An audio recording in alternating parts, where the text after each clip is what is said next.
والصلاة والسلام على رسول الكريم وآله وصحبه أجمعين. Muslim, Assalamu alaikum. It is the peace of Allah subhanahu wa ta'ala be upon us. May He bless us, inshallah, always with good. And we must mention that Allah is the only one that is worthy of our praise. Allah subhanahu wa ta'ala. And we cannot give anyone that praise but Allah. He is the one that we praises. He is the one that we seek for help in these times that we're living. It's a time that we need the help of Allah subhanahu wa ta'ala to guide us always, to keep us on the Sirat al-Mustaqim, the straight path. And we thank Allah for this gathering of Muslims here, Masjid on this ta'aleem. It's a great blessing when we believers come together with the pleasure of Allah. That's why we're here. We're here for the pleasure of Allah subhanahu wa ta'ala. Seeking His forgiveness, asking for His mercy for our parents, those who are living, those who are past, for our children, for our youth. We know that Islam is built on, the foundation of Islam is built on the youth. Bani Islami comes 5 principles. And really we have the term Bani, which is our children. Bani means children, as well as building. So our deen is built, inshallah, on our children. So this is why it's very important as Muslims that we make investment in our children. Investment in education of the world, the life of the world. Investment in them on the basis of Deen al-Islam. Very important. They have Islamic education so that they would know how to function as Muslims. But it's the parents' responsibility. They're taught the principles of Deen of Allah subhanahu wa ta'ala. Very important that they're taught the principles of Deen. And by doing so, that's only Muhammad, could you assist?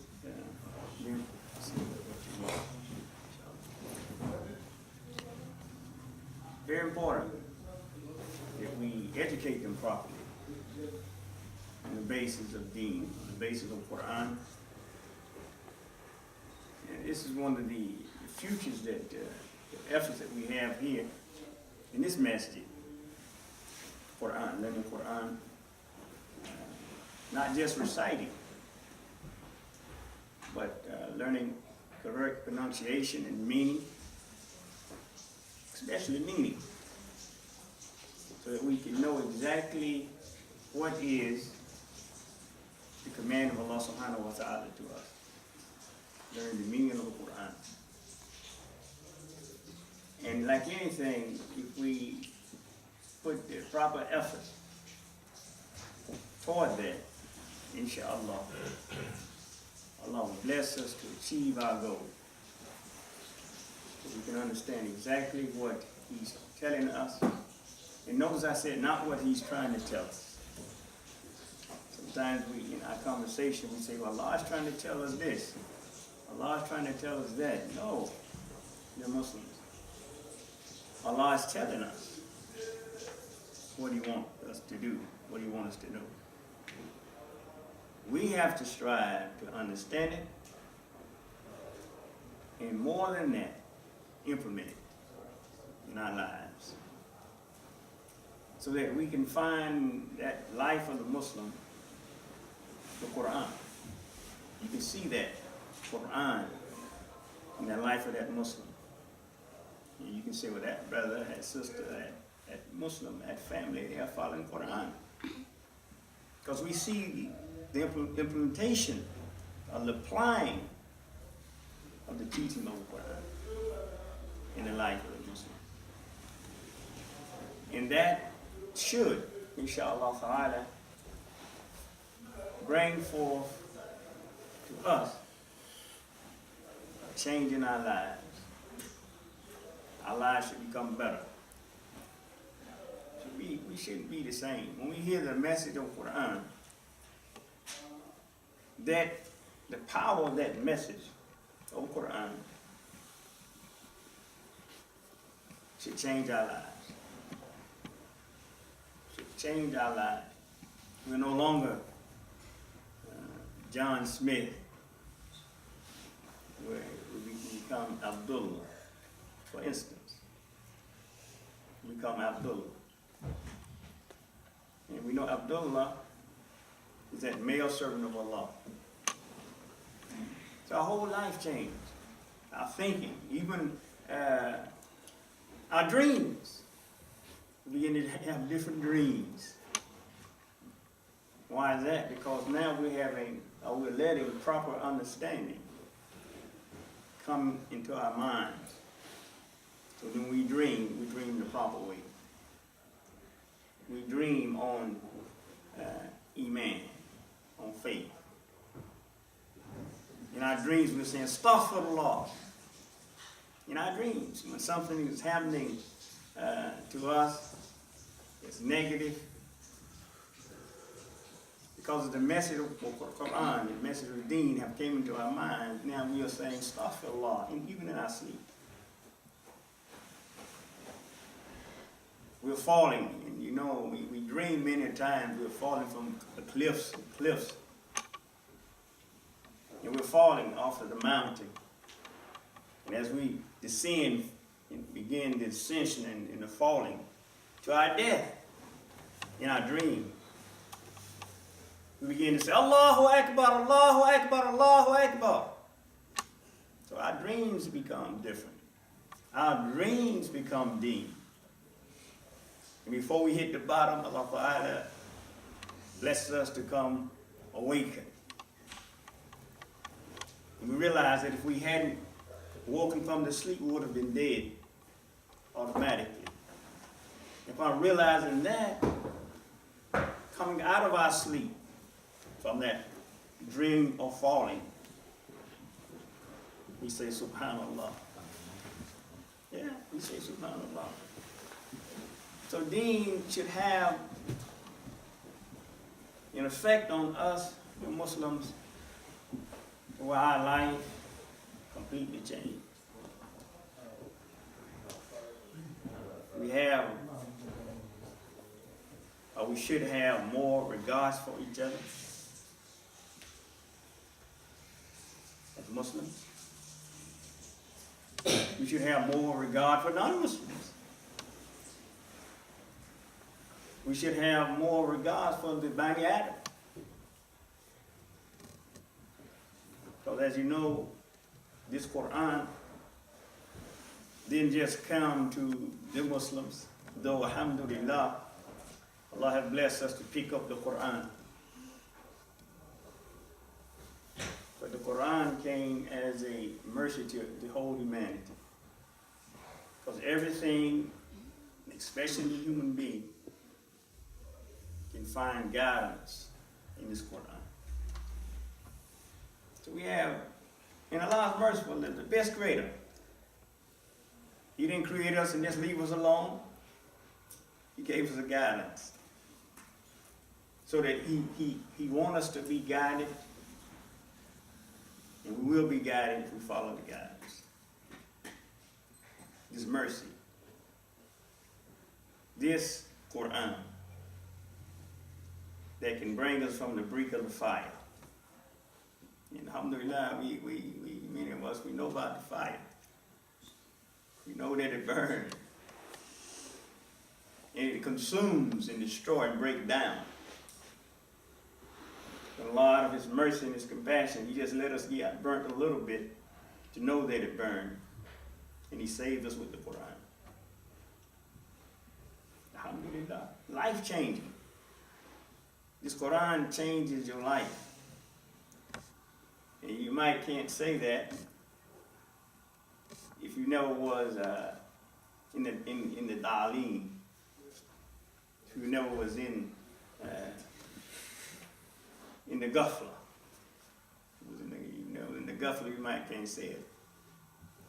But being in the Ghafla, coming from the Da'aleem and coming to Sirat al-Mustaqim with this Quran, yes, we can bear witness that this Quran, this Al-Islam, has the power, is the power that can change your life, that can save your life. Not just spiritual. This Quran can save your life physically too. And it's a blessing when it changes and saves your life physically and spiritually. So you can stand up and witness that Allah is who He is, and that Allah does what He said He would do. You're a living witness. So Allah have blessed us with this Quran, and we should read it every day. It shouldn't be a day go by that we don't pick the Quran up and read it. And the revelation came to Prophet Muhammad sallallahu alaihi wasallam. The first revelation of the Quran, Iqra, was to read. Read the book of Allah. So this is the Sunnah to Muhammad sallallahu alaihi wasallam. That we read Quran. That we read the Quran in the language that is revealed, and that we strive to understand it in the language that is revealed. Alhamdulillah. So this is the task, this is the effort across the country among Muslims to understand the Quran, so that inshallah one day we'll be able to soon, and we're not talking way down the road, we're talking soon that we'll be able to produce among our communities Qaris of Quran, Hafiz of Quran, translators of Quran. Alhamdulillah, it's just not limited. So this is what the effort is being made on this Quran. So we begin to have a Quranic life, Quranic environment that's going to bring prosperity and progress to our communities. Any people, in a group of persons who embraced the Quran became progressive and successful. This is one of the powers, or one of the healings of this Quran.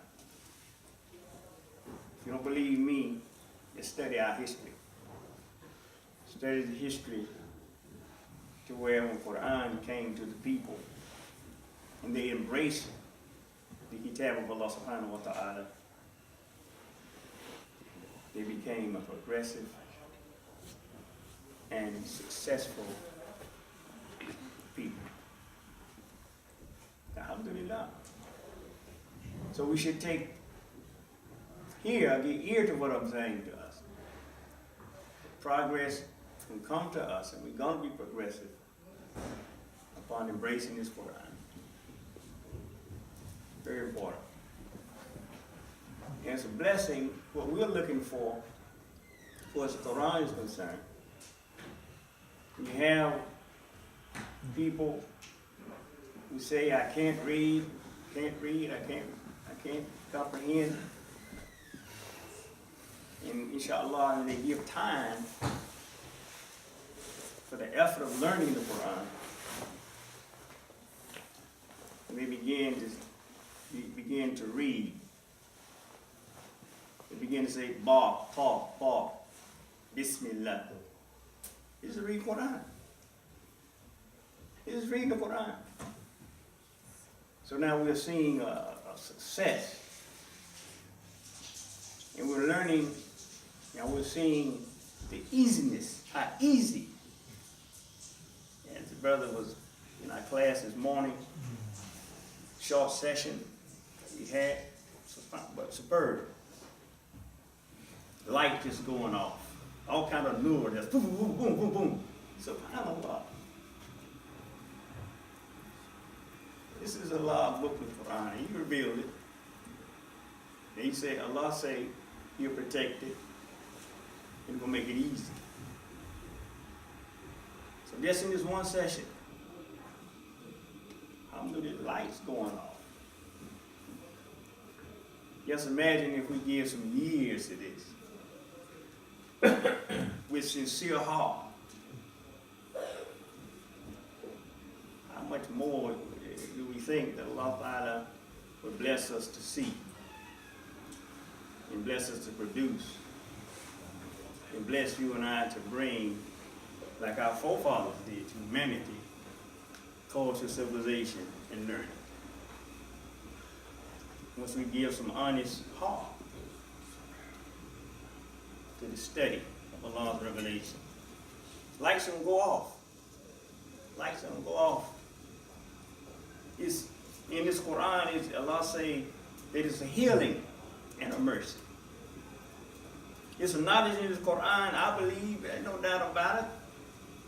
It's a healing to cure cancer. The knowledge is in here. But the pure hearts are the ones that receive this knowledge. Like our ancestors of old did. They were pure in heart. Allah gave them astronomy and the number system, medicine, all the other sciences. Allah just revealed it to them and gave it to them. And the Quran can't be exhausted. It can't, it's elastic time. It stretches from here to the judgment. So there's much in the Quran that you and I, inshallah, if not us, definitely our children are going to receive to help humanity. It's in Allah's book. So yes, we should equal Quran every day. Read it every day. And ask Allah to give us this understanding, this nur, this light, so that we can be as we should be. Kuntun khayrun ukhrijat lin-nas. Quran is what Allah says. So Allah Ta'ala is telling us how we should be, not how we should be really, but Allah Ta'ala is telling us who we are. You and I have to embrace this Quranic identity that Allah has given to us. We have to embrace that sincerely. We have to be sincere. And we'll be back before we know it in leadership for the humanity. They'll be coming to the Muslim Quran and inquiring. Instead of we're going to them, they'll be coming to us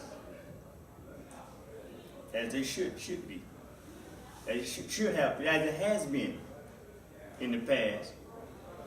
It could be the same in this future. So we got to get in the book. We got to be studious. You see, in the Quran, we can't go in as an arrogant person. We have to go in as babies, knowing nothing, seeking the hidayah of Allah, seeking Allah's guidance. Inshallah, Allah gives the guidance out of His book. We have everything we need. It was a young man who went to jail, and his mom used to go visit him, see how he was doing. And one particular visit, he asked his mother for for $500. Now, his parents, his people, one money people. And she son said, boy, I don't have that kind of money. That's his mother telling him she's being honest with him. I just don't have that kind of money. So now he gets an attitude at his mother. Now he's the one that's in jail, asking for her help, and he gets an attitude because she don't have the help to give to him over the line. What do you think about that? So the next visit, the mother comes. And he got all kind of attitudes. But his mother brought him a Quran.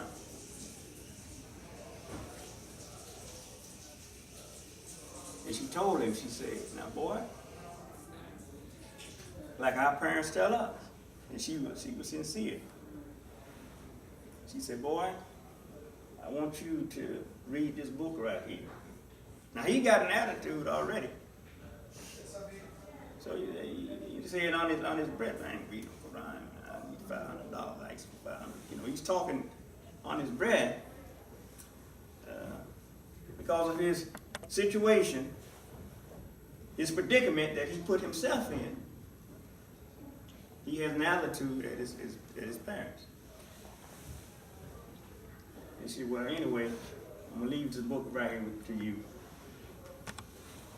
and just read it. So he's defiant. I need some money. He did all this stuff that he needs. So he ain't thinking about what the parents done gave to him. He want the money. So that goes on for a long while. So finally, he one day he was in his cell or wherever he was. He had some time to sort of cool down a little bit. And then he said, well, I'm going to try, I'm going to pick the Quran. I guess I might well read. That's the attitude that he had going in. It was here. So, alhamdulillah, he picked the Quran up. And now, what I'm going to is a moral of the story. That's where I'm going. You know, she be with me now. So when you listen to the Imam, you got to have an imagination. I got imagination. I can imagine a lot of stuff. But we got to have, when we're reading Quran, we got to have not so much imagination. We got to have sight and insight. Got to have sight and insight. If you don't have sight and insight, you ain't going to see anyway. So, I want to say that. So, he decided, well, I picked the Quran up. So, I said now, I'm giving us a moral story. Giving a method, an example of a story, of some wisdom, some hikmah, giving wisdom to Allah. So he began to pick the Quran up, picked it up. Now he was still defiant. He went in wrong, but Allah is Ar-Rahman Ar-Rahim. Allah is our Creator who cannot and will not be affected by what He created. Again, Allah does what He does, and what He says He does. Alhamdulillah. We say Sadaq Allah Alim, that Allah speaks the truth. So he, fumbling through the Quran a little bit, just a little bit.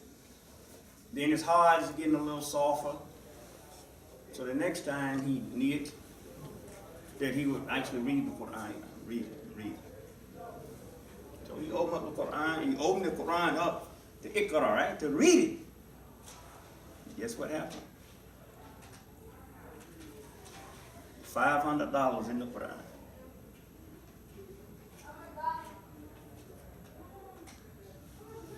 The $500 was in the Quran. Some kind of way, his mom had put it in the Quran. And he found it when he picked the Quran up with the intentions that I'm going to read it. And then, alhamdulillah, he opened up, I would say, whatever surah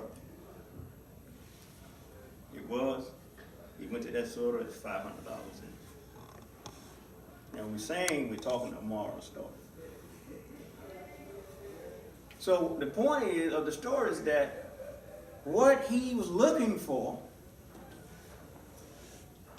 he had it already. I want you to follow me now. What he was looking for, he had it already. It was in the Quran. Why didn't he find it? He was defiant. He didn't read it. He didn't open it up. He didn't make any efforts on it. I'm sure if he would have opened the Quran up that same day that his mother left him the Quran, he would have found the $500 that he had asked her for in the very first beginning. You see me? So what I'm saying to us in that story, which is volumes. There's volumes of information. I can say this story, and I just said this story, and I'm giving an example of the moral of the story, and I'm sure those of us who are sitting here right now can see another moral, see another hikmah in that same story. Because the rahmah and the hikmah of Allah subhanahu wa ta'ala grows and multiplies itself. It just don't stop with one person. You hear the same story. And Allah ta'ala open your mind. SubhanAllah. Well, the Imam could have said this to that story. Or the Imam could have said that to this particular story. But the Imam said what Allah blessed the Imam to see of this particular story, which might be different from what you see. In fact, what you might see might be a better method than what I see. But the point is, it grows. So the point that I'm making is that whatever you and I need in our lives, this is my point, that whatever you and I need in our lives is in the Kitab. It's in the Kitab. It's in the Kitab for our taking. But we got to go in the right frame of mind. As the abdi of Allah subhanahu wa ta'ala. You can't go in as a scholar, as a sheikh, I know everything. No. We have got to have the right attitude so that our attitude have connections to our attitude. So that brother in jail, he didn't go into, he didn't have the right attitude. But once he got the right attitude, he went in the Kitab of Allah subhanahu wa ta'ala, then he found what he was looking for. He found, on a physical term, he found the $500. It was already in there. But it was the way he went in. That's why he didn't get it at first. That's why he didn't get it. So I'm saying to us, in our life, there's problem-solving qualities in the Quran. But we got to go in it the right way.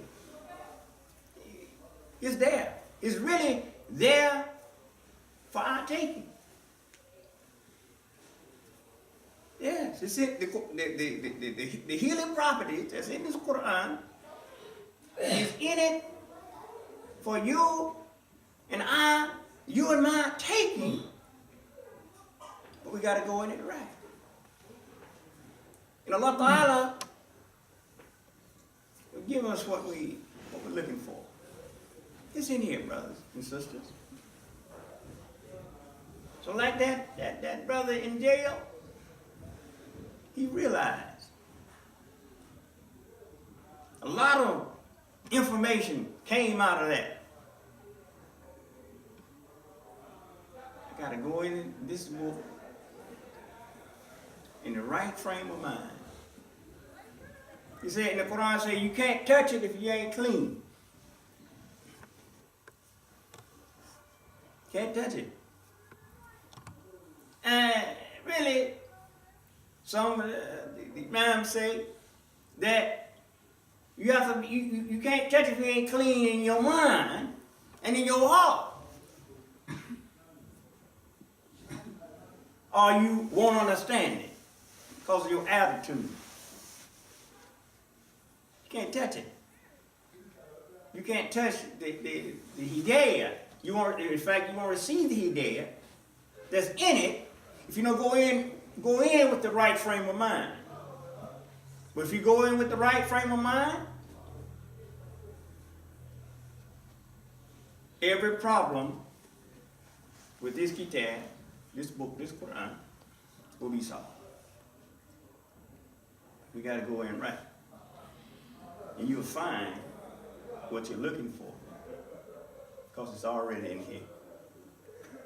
Allah Ta'ala have already put it in. If you're afraid physically of anything, the Quran can give you strength, give you courage. Give you courage. You read about Musa alayhi wa salatu wa salam. He had some fear of Pharaoh. He had fear of Pharaoh. Musa started, him and his brother Aaron began to deal with this. He did in the Quran. He began to hear.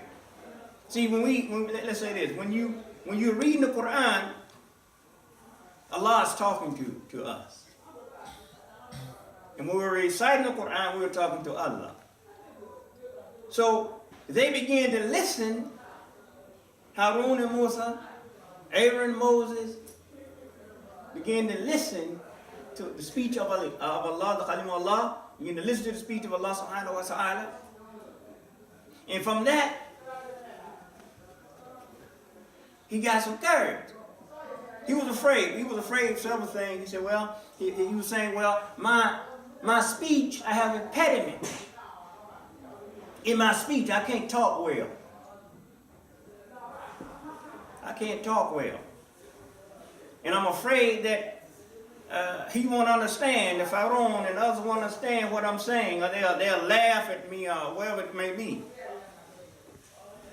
And the scholars, the imams say that the impediment in his speech, I know we read about it, heard about it, the impediment in his speech that was because he had a problem with his tongue. Really, he had, from what some of the scholars say, that his tongue had got burnt. He had a defect in his tongue. It got burnt, actually. Got hurt, we'll say. But anyway, the point I'm making is that if you don't have the courage to do something, we listen to the Kalim of Allah subhanahu wa ta'ala, the Quran of Allah subhanahu wa ta'ala, He will give you and I the courage to go before Pharaoh and stand up and speak how we should speak. If you don't have economic strength, you go into the Quran, seeking the guidance of Allah. How can I achieve economic strength and stability? You go in the Quran, and Allah Ta'ala will teach us and show us how to develop economic strength that will be pleasing to Him, and that will bring in our economic situation or increase. Fair in our dealings, honest. Don't inflate. Give equal measure. This is what Allah said. In fact, this is what Allah Ta'ala have decreed for us. Give what we have earnestly earned. That's economics. And it will bring back if we believe. See, deen is about action and belief. It'll bring back increase. Don't inflate. Be fair. Be just. And it'll bring back to you and I our prosperity. See, man, what are some of the worldly benefits of that? See, man, I love dealing with the Muslims because they're honest, they don't inflate their prices, they speak fair, they act fair, they are fair. So I ain't going to deal with nobody but the Muslims. Alhamdulillah. So all these things, all these ways, is in Allah's book. And Allah have given it to us free. How do we receive it? How do we receive the Quran? We receive the Quran on La ilaha illallah Muhammadan Rasulullah sallallahu alaihi wasallam. That's the only price that you and I had to pay for this day. We got something serious here.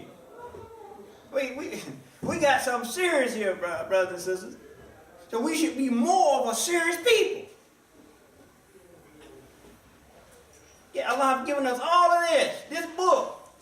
He gave it to us because we have declared the fact that we are Muslims, and the Quran goes with Muslims as a guidance. It teaches us how we should work with our sons. Yeah. Prophet Abraham and his son, what did they do? They got together and built the house for Allah subhanahu wa ta'ala. You have me and Ishmael, let's go. We got to go and we got to build a house for Allah. They were working together. Father and son. Being tight. Being united. Father being respectful. Son being respectful. Working together. For the pleasure of Allah subhanahu wa ta'ala. Yeah, alhamdulillah, all these things. We see these jewels in the Quran.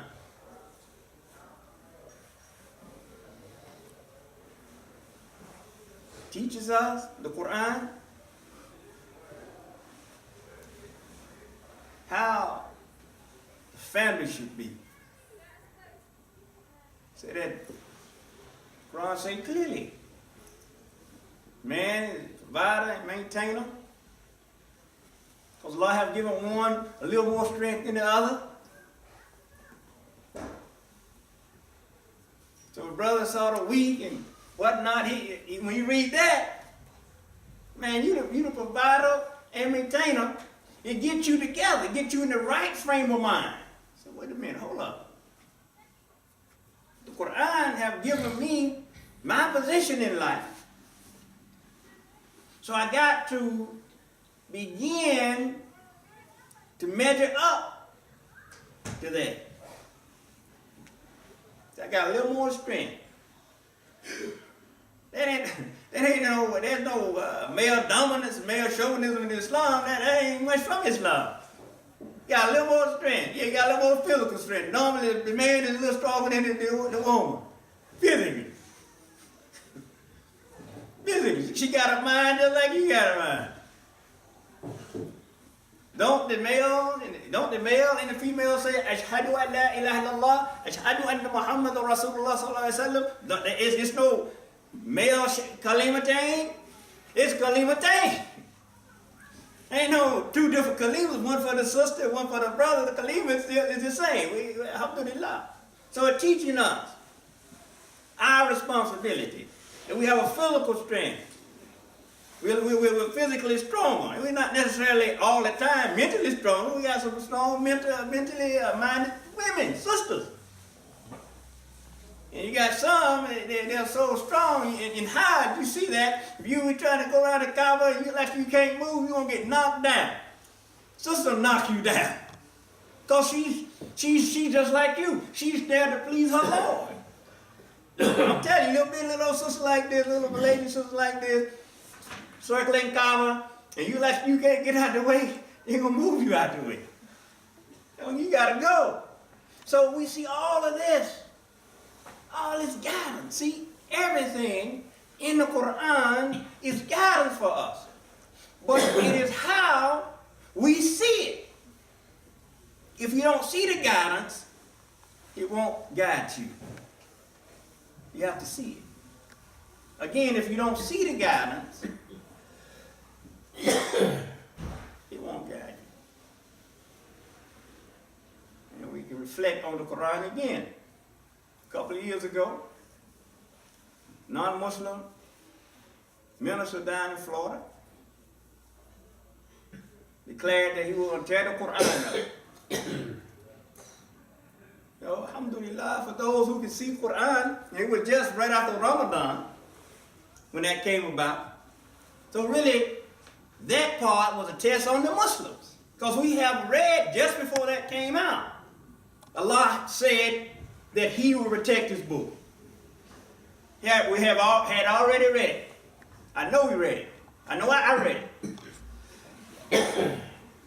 So that's why I didn't have no fear nor grief on what they were saying. Because Allah has said He will protect it. So what we have to do, and what we had, many of us who could see, so we just gonna wait and see what happened. If He could tear it up, tear it up. No problem. It never happened. But it was in the history of Islamic history, that associated with the Islamic history of Deen. It was a time in an area, still talking about Quran now. It was a time in an area, in a place, in a land, in a country, a city, to where this man in that city was so evil and had so much disrespect for Muslims and what was associated with Islam, so he declared on himself that I'm going to destroy, I'm going to tell in fact, he was a rich man. He was a rich man in the city, had big money. He said, what I'm going to do, I'm going to go to all the Muslim bookstores, I'm going to buy every Quran they have, I'm going to burn them all up. I'm going to destroy Islam in this city at least. Be rid of it. Be rid of Islam. Be rid of the Quran. I'm going to burn it back. And he did. He bought all the Qurans in the city. He bought all of them. And finally, he went to the last bookstore that was in the city, and he bought the Quran. So the book shop owner asked him, hey, why you buying all these Qurans? That's what we would do. Why you want the Quran? What's your reasoning for buying all the Quran? Evidently, the brother, the last bookstore seller, shop owner, he didn't know. He didn't hear the news. He didn't hear the news what was going on. So he sold them because that's what he does. He's a book seller. He sells books. So he sold them. But then he asked him. He said, why are you buying all the Qurans? He just wanted to know why. He said, well, I'm buying all of the Qurans because I want to destroy your religion. That's what he said. He was truthful. He said, I'm buying all these Qurans because I know If I buy all these Qurans, your religion gonna be finished. Yeah. So now, have some vision. Stay with me now. See me before I get there. See me before I get there, because I'm going somewhere. I just want to say that. So, sure enough, he got all the Quran, put them in his truck, get the bookshop owner had, store seller had, yeah. He said he was so happy. The guy, the enemy of Islam, a non-Muslim person, he was so happy. Oh man, I finally got it. I got all the Quran. I'm gonna just go and take them and just burn them up like I've done the other ones. But really, so much I can say on that. But the point I'm making is, the shop owner, he had, we'll say a son, we just say son for the sake of this conversation. Now, he's about 5 years old, more or less. And we'll say his name was Ahmed. So the shop owner said, "Hey, Ahmed!" Little 5-year-old boy came and said, "Yes, Dad." He said, "Yes, Dad." He told Ahmed, 5 years old now. He said, "Ahmed?" He said, "Yes." He said, "Recite for him Surah Al-Baqarah."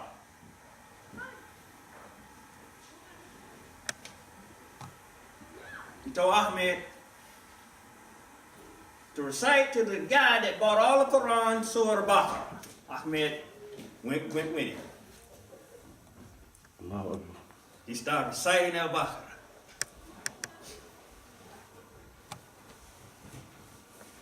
He said, "Ahmed, recite Al-Imran." Then start. Ahmed finished Baqarah. Some of Baqarah. We could be all night, but Ahmed recited. So you see my point. He said, "Ahmed recited Nisa." Ahmed.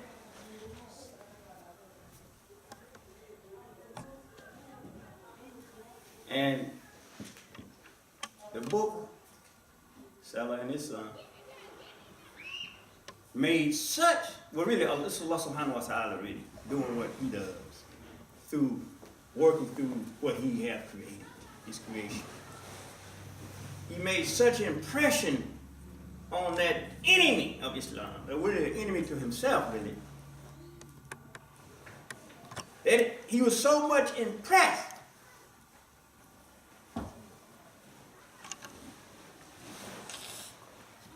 until they say he took Shahada. That's what they say. So he was so much impressed. So now Allah subhanahu wa ta'ala again have proven his word to be true. That Allah, will protect his book and no one can destroy it. Because what will happen is it don't have to be on the pages of a book.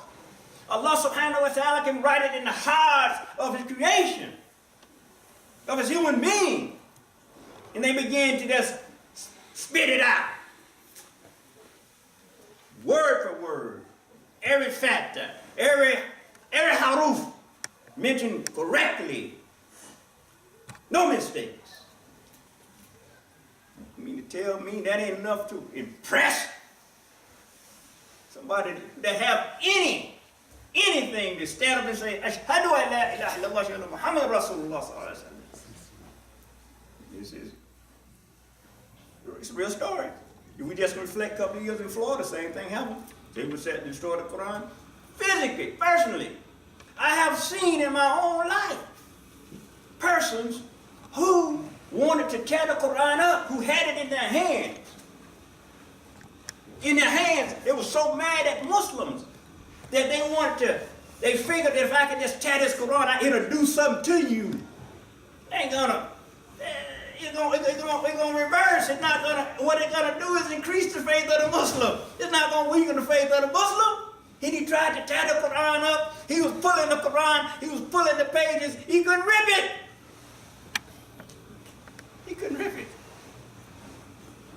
Physically, I'm talking about he had a book like this. And he was trying to tear the pages out of the Quran. Couldn't do it. And I just said, subhanallah. Subhanallah. There's another manifestation of the truth of Allah subhanahu wa ta'ala that he's going to protect this book. So you can't destroy it. So if you can't destroy it, something that you can't destroy, you should automatically know that it's something that you must use. And when we hear these stories, as Muslims, we hear these stories like this.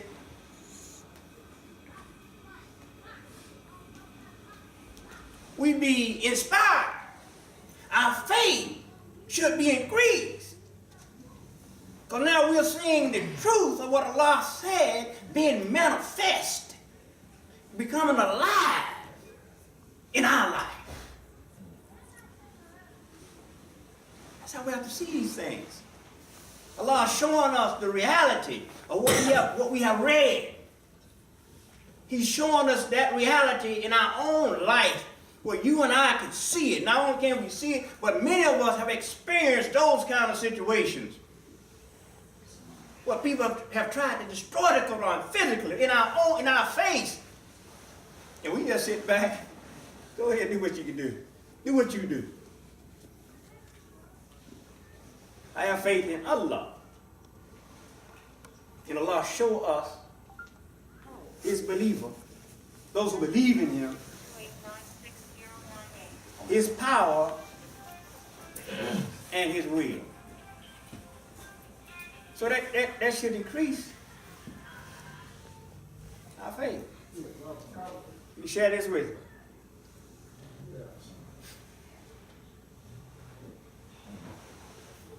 How important what we have. So important. We have something serious. Allah say we have made a just estimate, unjust estimate of what this is. We don't devalue. If we knew the value of what we had, brothers and sisters, man, we'll be inside y'all. It'll be rough for us, hard for us to work. We'll be inside you all the time, so do it all the time. We have something of serious value that Allah have given to you and I as a gift. It's a gift. Don't take it for naught like we do over the left. It's a gift from Allah. He have given to you and I. Let's show an appreciation for this gift. And we're learning that Arabic, Quran, is a strong language. Strong language. If we have vision, we can just visualize that and tie that together. That would translate to me that it's farah, it's obligatory on us that we be a strong people.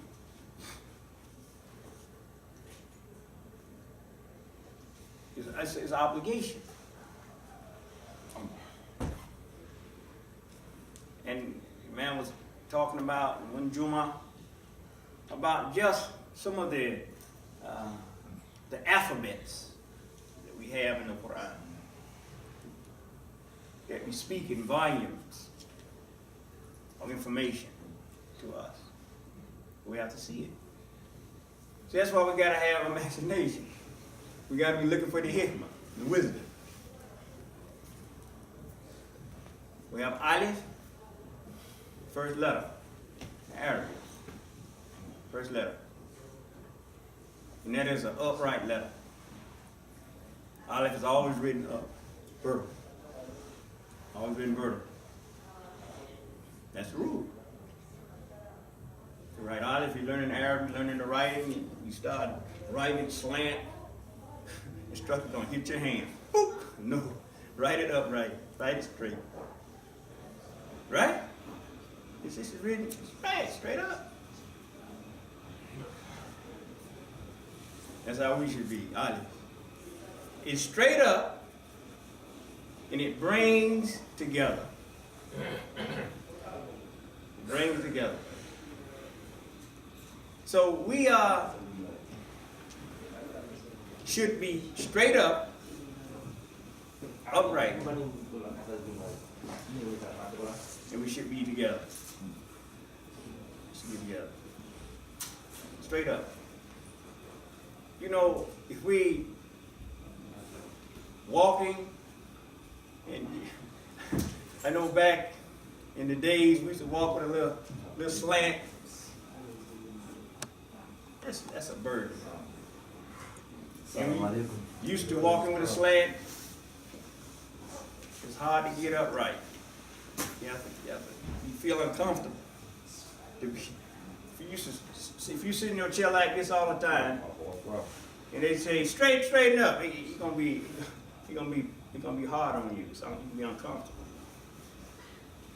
But this Quran, this Aleph, the language of Quran, have made farad obligatory on you and I to be upright. We have to practice sometime. You see, you gotta understand, in practice, Muslim practice is perfect practice. Ain't just no practice. So we gotta start practicing what we should be practicing perfectly. Now we're not doing it, we're just practicing. That's why it's not perfect. So it encouraged us to be upright.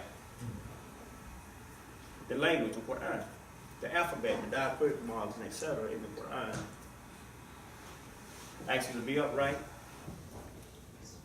Shadda.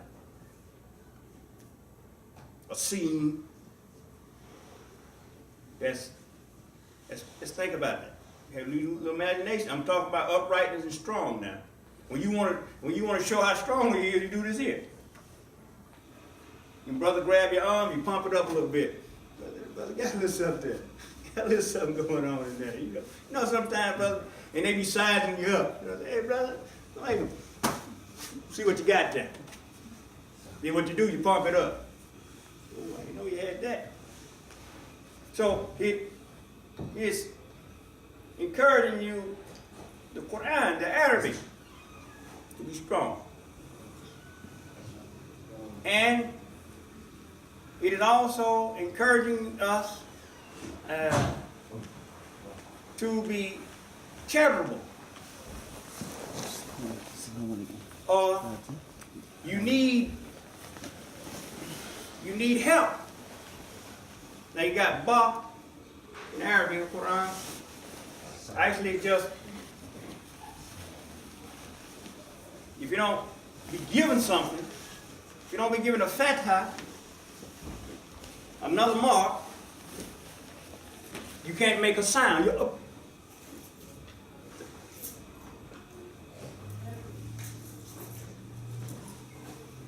So you need something from somebody else. You say, this ba, if you got a ba with a sukoon, you just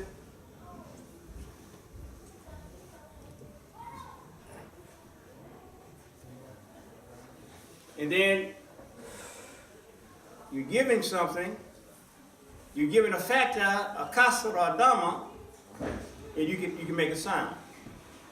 You can say ba, boo, bi, or whatever. And also the shadda is so strong until within itself it's double. It's double whatever letter the shadda is over, you double that letter. So now, instead of having one letter, you got two letters.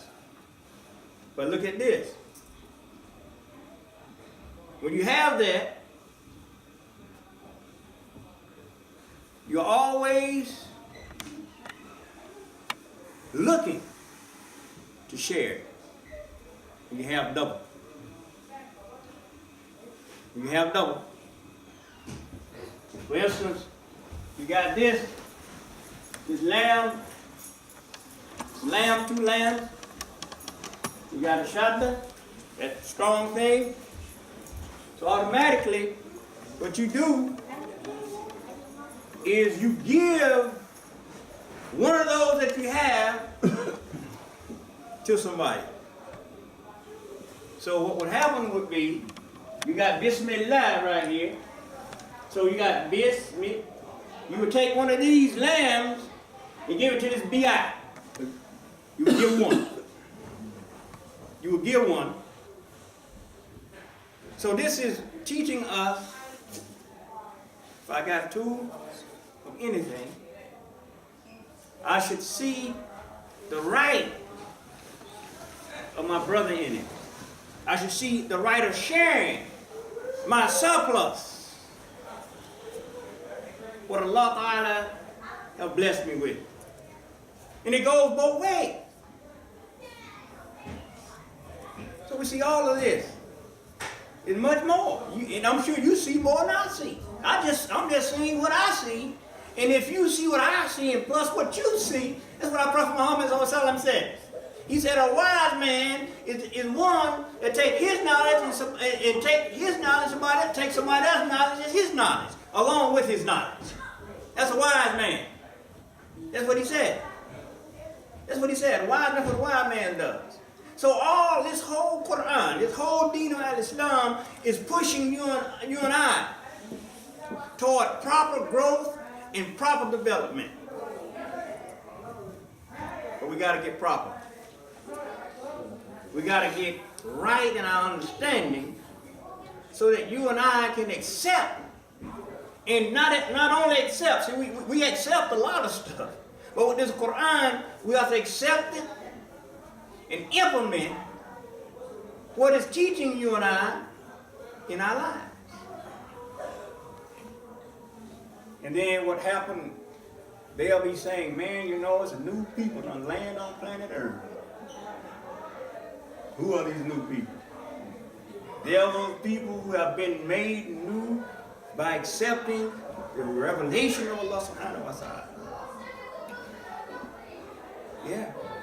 That's what they be saying. Once we get this kitab, get into this kitab, and let it get rooted in us, take hold in us, let it impress us, and I'm telling us, we're going to send out a whole different expression. Our expression will be totally different. When it comes into us and take root, and get all that stuff that is foreign in us out of us, we just got to let it come in. We got to have imagination now. We got to have imagination of the fact that the revelation that we're reading from the word of Allah subhanahu wa ta'ala is coming into us. And not only coming in, but it's going down to our foot. It's going down to our foundation. And making a foundation, firm, strong foundation. That's why we want it to come in. See, now look at me. We're getting ready to close this out. But look at me. Just imagine. Just think with me a little bit. You're reading the Quran. You're reading about whatever you're reading about that you want to take root in your life.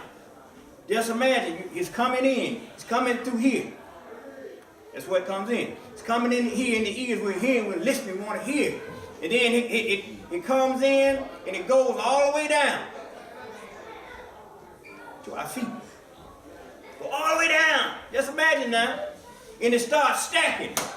It starts stacking. It starts stacking. It's not, went down, settled on our feet. It's stacking. It's pounding itself. And just filling up. It's rising now. It's rising. It is pushing. at the same time. It went down, took root, and it's growing. Just imagine that. Took growth. Took root. And it's pushing. Pushing everything that's in us that is foreign to us. That shouldn't be in us. We're giving the Quran the opportunity, alhamdulillah, to start pushing. Pushing. And we're getting better now. So, brother, you look different. I see something different about you, brother. That's that guffler. That's all that stuff, all that mess that was in us that shouldn't be in us coming out. And now we're being able to see a clear person. Man, then it's pushy.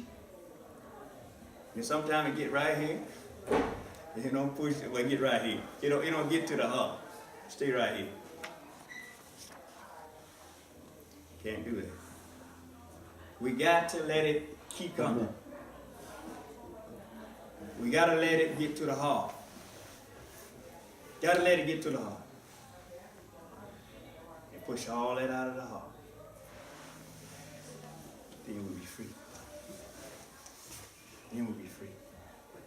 See, we can't let it, we right here sometimes, and if it came up, but it hadn't got to the main organ. It hadn't pushed past the main organ, the qulub. When you get to the point where it pushes past that main organ, we're free, brothers and sisters. We're free people. That's when you really apt the law. That's when you're apt the law. When you get to that point, you're a law apt. And when you walk, when you go with the peace. You go with an air. You go when you're seen by people, Muslims, you remind them of Allah. So that's where we are. So alhamdulillah, Rabbil Alameen. We thank you, alhamdulillah, brothers and sisters, for being here today. We're on the move, alhamdulillah. Progress is moved, things are happening. Inshallah, we pray Allah always give us the best from our efforts. We always pray Allah Ta'ala for His forgiveness, for our mistakes. Surely all of them that we make is ours. Allah is clear from that. They are not close to Allah. Allah is away from all of that. It's only on us. So may Allah bless us, the Muslims, and help us, inshallah, to be better Muslims, better believers, better people of Quran. Bless our communities, our brothers and our sisters, our families, our friends. We let you on the deen. Again, I came before you. I leave you with the greeting of peace. Assalamu alaikum. Thank you very much. Assalamu alaikum.